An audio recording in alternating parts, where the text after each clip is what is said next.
সত্যি কি সালেহাই আমার নিহারিকা, যার জন্য আমি তিলে তিলে মনের বাগানে স্বপ্ন বুনছি।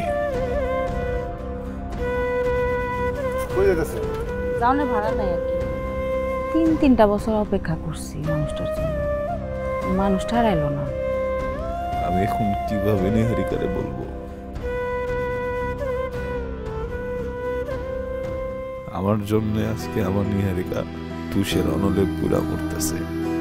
আমরা সকল কিছু প্রমাণ নিয়ে এসেছি। সেটা তো লাগবে, টাকা পয়সা তো দরকার আছে। আমার টাকাগুলো জলদি ফেরত দেওয়ার ব্যবস্থা করতে হবে। আচ্ছা, আমি একবারও কইছি তোমার যে তুমি আমার কাছে আমানত না। দেখ, এই অপমানের প্রতিশোধ আমি কেমনে নিই। জীবন দেওয়া হইলেও তোমার পাশে আমার থাকতে হইব নিহারিকা। যার জন্য আজ অনন্ত অনলে জ্বলতাছো সে তো আমি।